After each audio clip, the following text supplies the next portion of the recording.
Nous allons lire le premier passage dans le livre de Jean, chapitre 3, verset 16. En réalité, c'est un passage que nous connaissons, je pense que nous n'avons même pas besoin de lire. Mais, pour qu'on ne dise pas que le leader Glenn invente, nous allons le projeter. Nous allons le lire tous ensemble au compte de 3. 1, 2, 3. Car Dieu a tant aimé le monde qu'il a donné son Fils unique, afin que quiconque croit en lui ne périsse point, mais qu'il ait la vie éternelle. Amen. Le deuxième passage que nous allons lire est dans le livre de Hébreux au chapitre 11, au verset 17.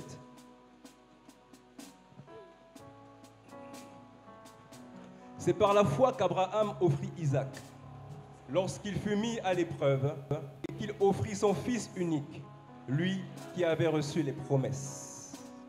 Alléluia. Nous pouvons prendre place.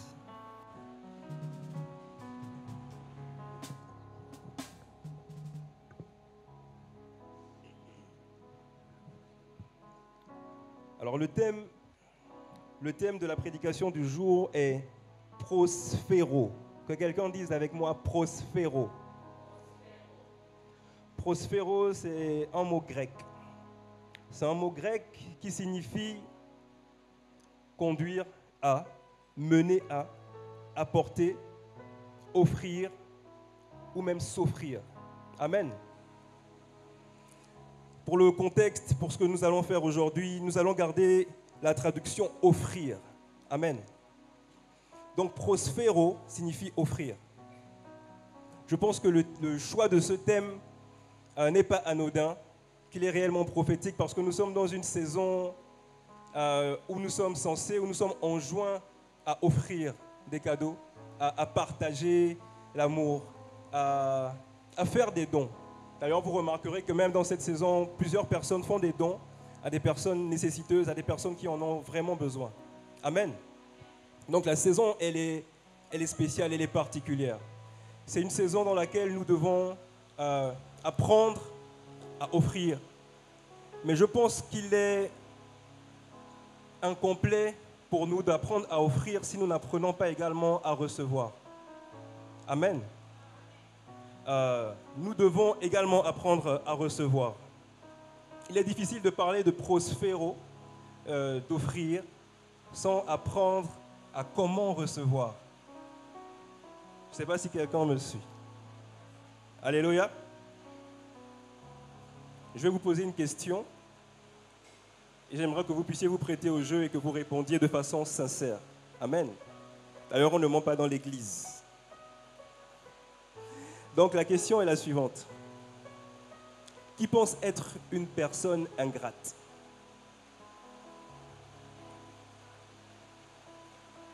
Bon, je vais poser ça différemment. Qui pense être une personne reconnaissante?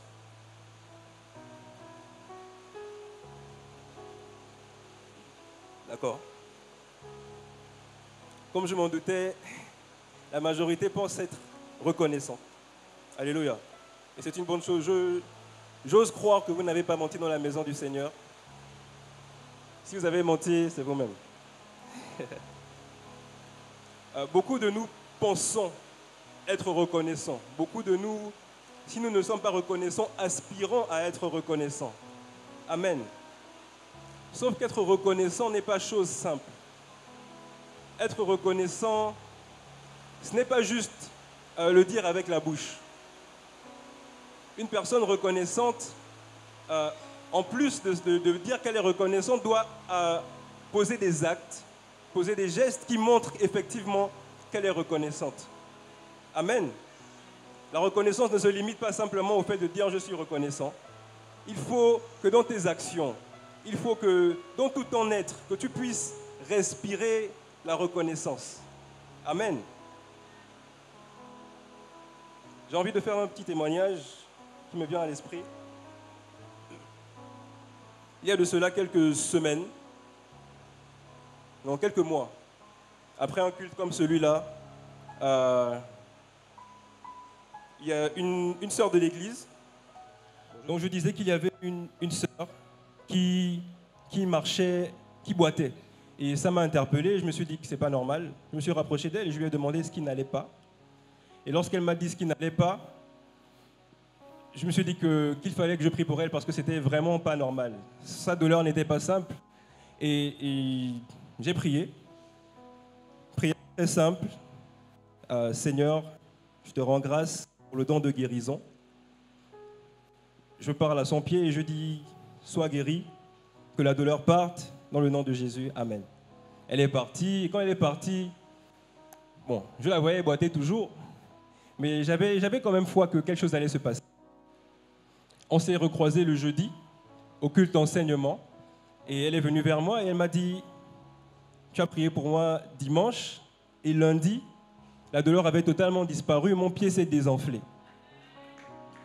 Si vous voulez rendre gloire à Dieu, rendez gloire à Dieu comme il se doit. Sauf que moi, je pensais qu'elle allait se limiter là, mais elle a posé un acte qui m'a un peu surpris, parce que je ne suis pas habitué à ça. Le dimanche d'après, elle est venue vers moi avec une enveloppe, et elle m'a dit, tiens cette enveloppe, je te remercie d'avoir prié pour moi.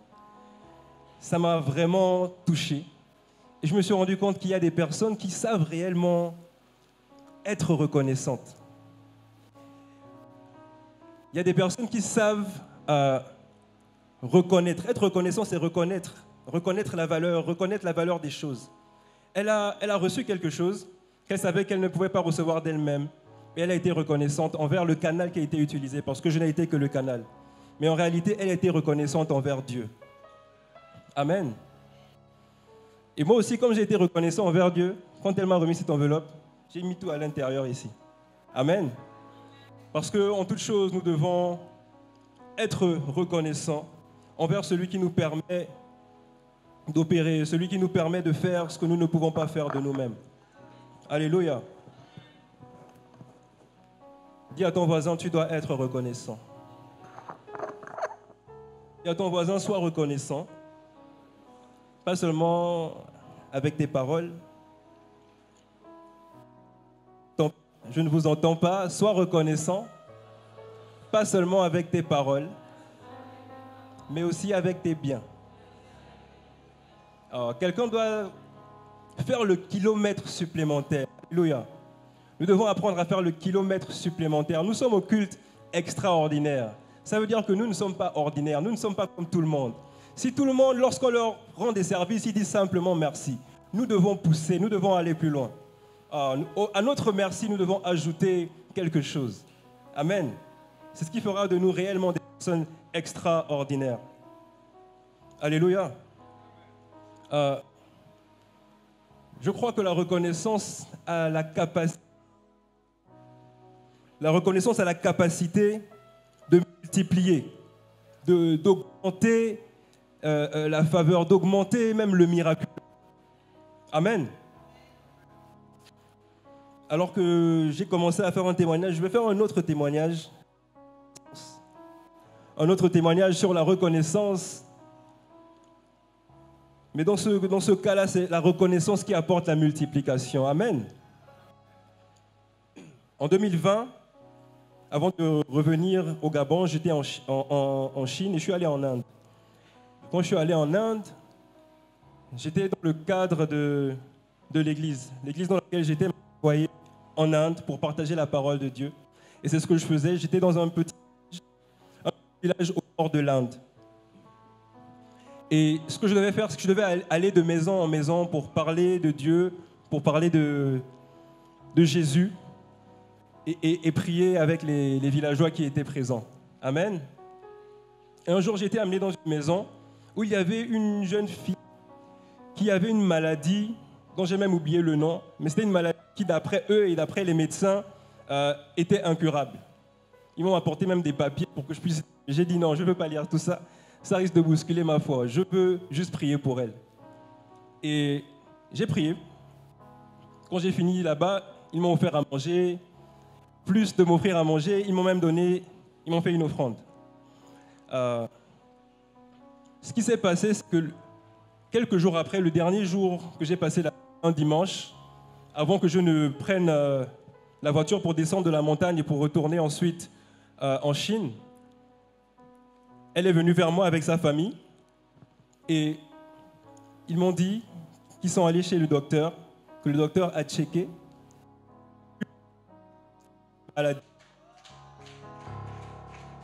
Elle n'avait plus aucune trace de maladie. Pourquoi j'en parle? Parce que je pense, j'ose croire, que c'est la façon dont ils m'ont reçu et dont ils ont reçu Dieu. En faisant le kilomètre supplémentaire, ils n'étaient pas obligés de faire tout ce qu'ils ont fait. Ils m'ont vraiment très bien accueilli, ils m'ont offert à manger, ils m'ont offert un toit, ils m'ont donné de l'argent, ils m'ont donné leurs biens. Je pense que le fait d'aller plus loin, de faire le kilomètre supplémentaire, ouvre des portes qui n'auraient pas été ouvertes si ces choses-là n'avaient pas été faites. Je crois sincèrement que si nous apprenons à être plus reconnaissants, si nous apprenons à faire le pas de plus lorsque nous disons merci à quelqu'un, il y a des portes que nous n'attendons même pas qui vont s'ouvrir. Amen. Alléluia.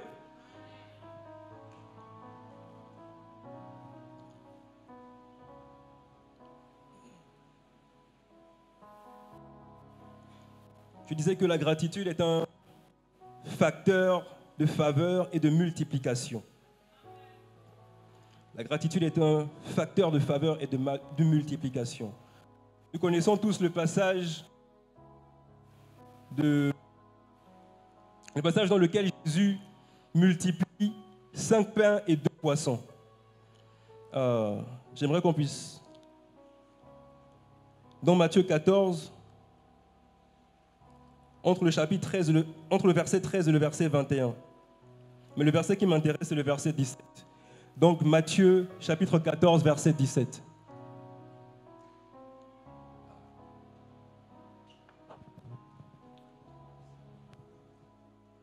La parole déclare, mais ils lui dirent, nous n'avons ici que 5 pains et 2 poissons. Ce que eux, ils ont considéré comme peu. Parce qu'ils disent, nous n'avons ici que. Ça veut dire, ce que tu nous donnes n'est pas suffisant. Ce que tu nous donnes ne peut pas suffire pour la tâche pour laquelle tu nous envoies. Mais Jésus prend ce qu'il considère comme peu et il fait quelque chose que nous ne faisons pas souvent, il rend grâce à Dieu. Parce que ce que tu as maintenant et que tu considères comme peu, il ne faut pas que tu puisses regarder à cela comme peu, mais il faut que tu puisses regarder à Dieu. La Bible dit dans le verset d'après que Jésus leva les yeux vers le ciel et il rendit grâce. Ce que tu as entre tes mains, il faut que tu puisses le regarder avec les yeux de Dieu, que tu puisses lever les yeux vers le ciel et rendre grâce, parce que ce que tu as n'est pas anodin, ce que tu as te vient de Dieu et que tu dois lui rendre grâce. En rendant grâce, nous connaissons la suite, le pain et les poissons se sont multipliés et il a pu nourrir. La Bible parle de 5000 hommes, mais en réalité, c'était seulement les hommes qu'on a comptés à 5000. Il y avait aussi des femmes, il y avait aussi des enfants. Ils pouvaient être à plus de 10 000, voire 15 000. Mais avec l'action de grâce, Dieu a fait en sorte que les choses se multiplient. Et qu'il y ait non seulement assez pour tous ceux qui étaient présents, mais il y a eu assez également pour ceux qui n'étaient même pas là. Parce que la Bible dit qu'après, ils sont partis et qu'il y avait des restes. Amen. Alors que je suis sur l'autel de mon Père, je prophétise qu'alors que tu es reconnaissant, Dieu multiplie ce que tu as déjà, non seulement pour toi, mais pour les personnes autour de toi, pour les personnes qui arrivent après toi, pour la génération qui arrive après toi, pour ta descendance, parce que tu choisis d'être reconnaissant. Alléluia. Amen. Que quelqu'un dise, je serai reconnaissant. Que quelqu'un dise, je suis reconnaissant. Alléluia. Amen.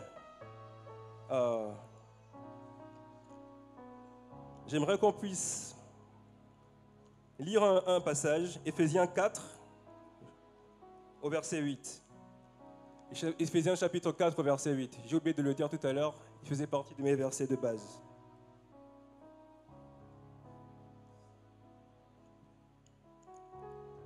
Au compte de 3, 1, 2, 3. C'est pourquoi il est dit, étant monté en haut, il a emmené des captifs et il a fait des dons aux hommes. Ce passage m'a béni parce que ce qu'il nous révèle, c'est que parfois, lorsque Dieu offre, lorsque Dieu prospère, ça n'a pas toujours la forme que nous attendons. Parfois, nous demandons des choses, mais Dieu nous donne des hommes. La Bible dit, il a fait des dons aux hommes. Étant monté en haut, il a emmené des captifs. Des captifs, ce sont des personnes. Ce sont des personnes qui sont gardées captives. Ce sont des esclaves, si on peut le dire ainsi. Et il a fait de ces esclaves des dons aux hommes. Verset 11. Et il a donné les uns comme apôtres, les autres comme prophètes, les autres comme évangélistes, les autres comme pasteurs et docteurs. Amen. Sorélien.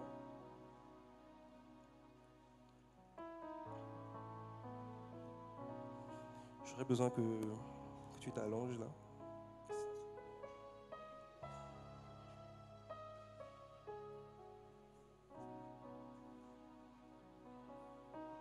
Amen.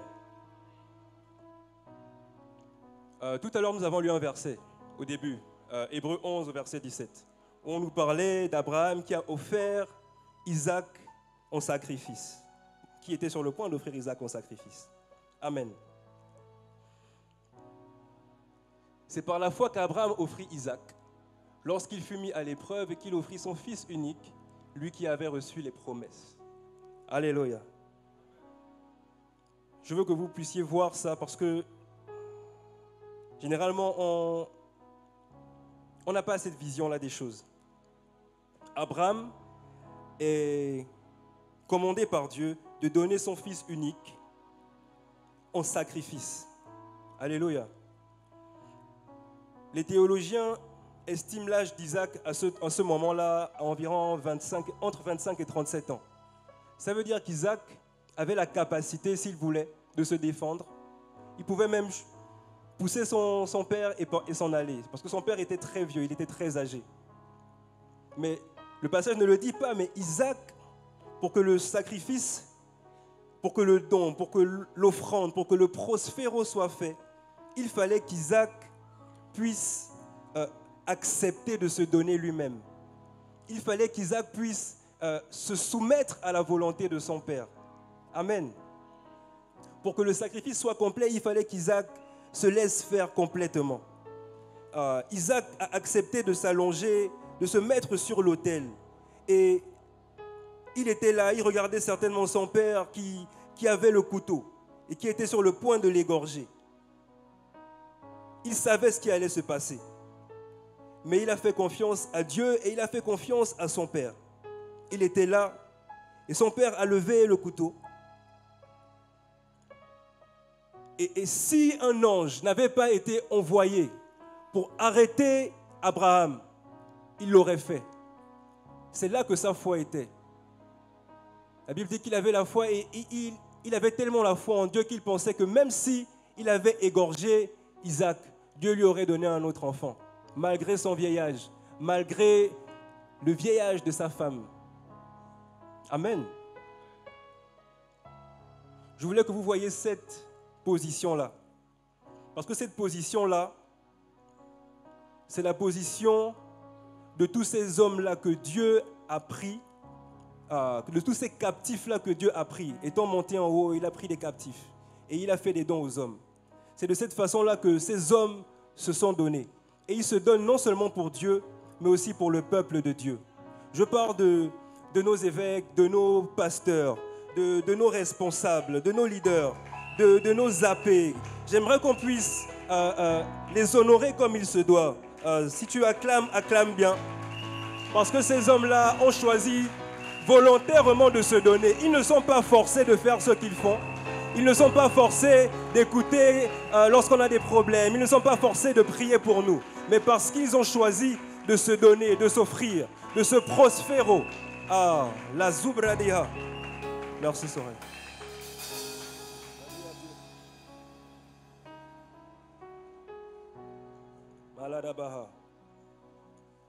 Nous avons de bons pasteurs.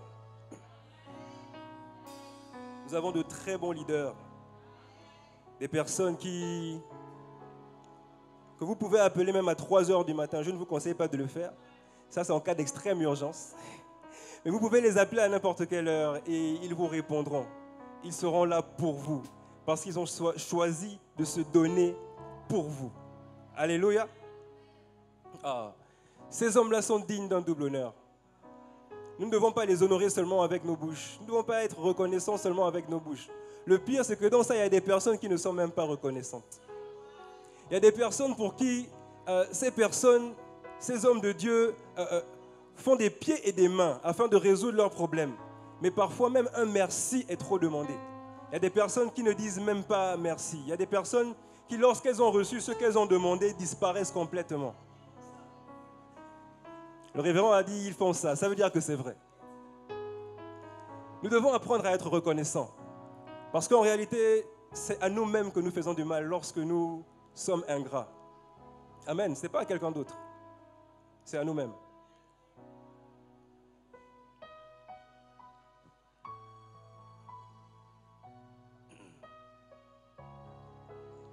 Dis à ton voisin, je refuse d'être ingrat. Je refuse d'être ingrat. Alléluia. Maintenant, j'aimerais parler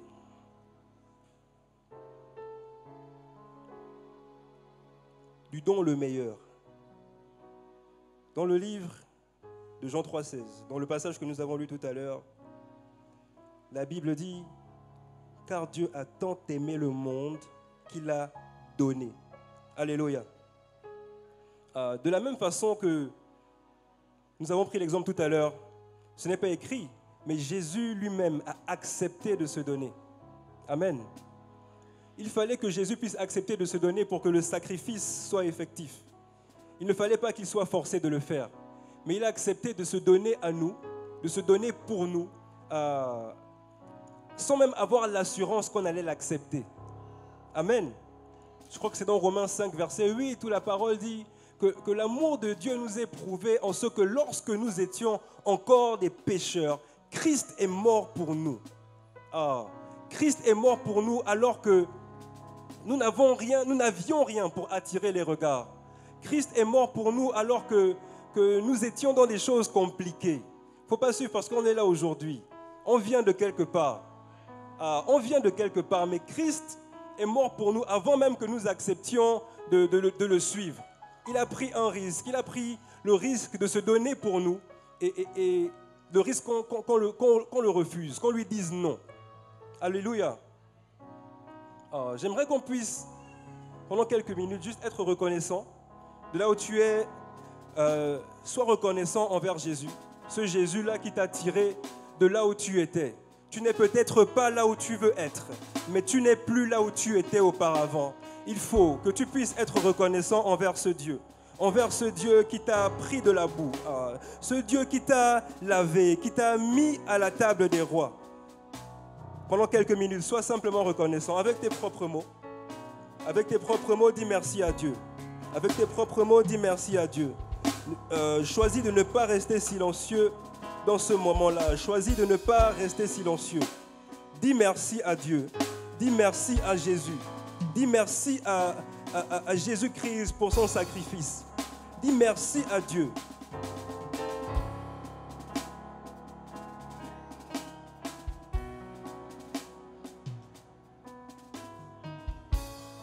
J'aimerais que tu sois reconnaissant pour l'amour de Dieu. Quel est cet amour-là? Cet amour-là qui nous a sauvés. Cet amour-là qui a la capacité de briser toutes les limitations. Cet amour-là qui a la capacité de déplacer les montagnes. Je ne sais pas pour vous, mais moi, Jésus est venu me chercher de très loin. Jésus est venu me chercher de très loin. Si ce n'était pour lui aujourd'hui, je serais certainement mort. Mais parce qu'il a décidé, dans son amour, de venir me chercher, parce qu'il a décidé, dans son amour, de briser les limites, de briser les interdits, et de venir vers moi, et de m'appeler par mon nom, et de dire, mon fils, viens. Mon fils, je suis avec toi. Mon fils, je ne t'abandonnerai pas. Mon fils, les sokradiate, ralabase kalada, la debalada bayada. Éternel mon Dieu, nous sommes reconnaissants. Nous sommes reconnaissants en ce lieu. Reconnaissants pour ce que tu fais. Reconnaissants pour ton amour. Reconnaissants pour ta fidélité. Même quand nous sommes infidèles, Seigneur, tu demeures fidèle. Ta parole déclare que tes bontés ne sont pas arrivées à leur terme. Tes compassions ne sont pas arrivées à leur terme. Elles se renouvellent chaque matin. Ça veut dire que ça ne dépend même pas de nous. Ça ne dépend pas de comment tu t'es levé. Ça ne dépend pas de ce que tu as fait ou de ce que tu n'as pas fait. La bonté de Dieu dépend de lui-même. Et parce qu'il est bon, il a décidé de t'aimer. Parce qu'il est bon, il a décidé de se donner pour toi. Alors il faut que tu acceptes d'être reconnaissant. Amen. Amen. La semaine prochaine, nous aurons notre culte, notre dernier culte de l'année, qui sera aussi notre culte d'action de grâce. Et à ce culte, ça fait plusieurs semaines qu'on nous le dit, mais nous ne pouvons pas décider de venir à ce culte les mains vides. C'est un culte où nous devons rendre grâce à Dieu. Si nous sommes capables de rendre grâce aux hommes, nous devons encore plus être capables de rendre grâce à Dieu. Il nous est conseillé de venir à ce culte avec une enveloppe avec une somme d'argent. On n'a pas donné de montant. Selon toi, ce que Dieu a fait pour toi, qu'est-ce que tu peux lui donner par rapport à ce que Dieu a fait pour toi? Alléluia. La semaine prochaine, viens avec ton enveloppe. Mets la somme que Dieu aura mis dans ton cœur. Mais une somme, une bonne somme. Une somme de reconnaissance. Alléluia. Amen.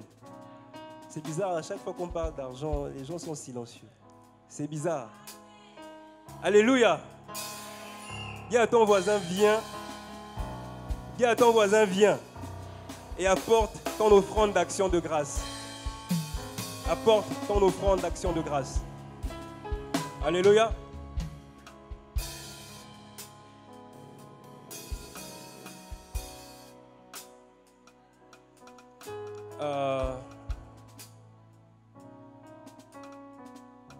J'aimerais, avant de terminer, il nous reste quelques minutes. Avant de terminer, j'aimerais simplement vous parler de ce Jésus-là. Je sais, j'ai déjà fait mon témoignage ici, mais il y a des gens qui n'étaient pas là, je peux le refaire. Jésus m'a sauvé alors que j'étais dans une position très inconfortable de ma vie. Je cherchais Dieu. Et dans ma quête de Dieu, je suis allé un peu chez les musulmans, un peu chez les bouddhistes. J'étais en Chine, il fallait que je cherche aussi un peu là. Je suis allé un peu chez les bouddhistes, mais je n'ai pas trouvé. J'ai cherché, mais je n'ai pas trouvé. Et alors que j'étais dans ma chambre et que j'étais seul et que je n'avais rien demandé à personne, il y a une de mes amies qui m'a appelé et qui m'a dit « Ah, mon frère, j'ai fait un songe sur toi et dans mon songe, tu étais sur le point de mourir. Non, tu étais mort. Et non seulement tu étais mort, mais tu étais en enfer. » J'ai dit « Mais c'est quoi ça ?» Moi, je ne crois pas en ces choses-là. En tout cas, merci pour ton message. Comme tu peux l'entendre, je suis en vie, je vais bien. Merci beaucoup. Sauf que la même journée, alors que j'étais en train de prendre mon dîner, j'étais sur le point de prendre la première bouchée de mon dîner. Lorsque j'ai pris la première bouchée, j'ai senti une douleur atroce, une douleur que je ne souhaiterais à personne. C'était juste là. Et la douleur était tellement forte que mes oreilles commençaient à siffler. Mes oreilles sifflaient et je commençais à voir flou. Et ma vision était en train de s'obscurcir. Je voyais juste ça. Tout le reste était noir. À ce moment-là, je me suis dit, ça y est, je suis mort. Je suis foutu. Qu'est-ce qui peut me sauver là? Non, ce n'est pas Ivana. Là, il fallait quelqu'un de plus grand qu'Ivana. J'ai dit, qu'est-ce qui peut me sauver là? Et dans un dernier élan, alors que je sentais que j'étais en train de perdre connaissance, j'ai fait une prière à l'intérieur de moi. J'ai dit, Dieu, le Dieu que je cherchais là. J'ai dit, Dieu, si tu me sors de là, moi, je vais te servir. Je ne sais pas comment ça va se passer, mais je vais te servir, je vais me donner, je vais m'offrir, je vais me prospérer. Et au moment où j'ai fait cette prière, la douleur a disparu. Toute seule, elle a complètement disparu. Si tu acclames Dieu, tu peux faire mieux que ça. Ah, lebra de sukayata. Je ne parle pas de quelque chose qu'on m'a raconté, je parle de quelque chose que j'ai vécu. Ce Jésus-là ne se raconte pas, ce Jésus-là se vit. Amen. Ce Jésus ne se raconte pas, il se vit. Et alors que j'ai été miraculeusement sauvé, j'ai décidé d'aller à l'église. Et quand je suis allé à l'église, j'ai donné ma vie devant tout le monde. Et après, j'ai commencé à servir Dieu. C'est-à-dire que le dimanche d'après, j'étais déjà rentré à la production. Je n'ai pas tardé, je n'ai pas attendu quoi que ce soit. J'ai dit non, j'ai dit que je vais le servir, donc je vais le servir. Parce que je ne savais pas ce qu'il aurait fait si je n'avais pas servi. Alléluia. Pourquoi j'en parle? J'en parle parce que, comme je disais, ce Jésus-là ne se raconte pas. Ce Jésus doit s'expérimenter, ce Jésus doit se vivre. Amen.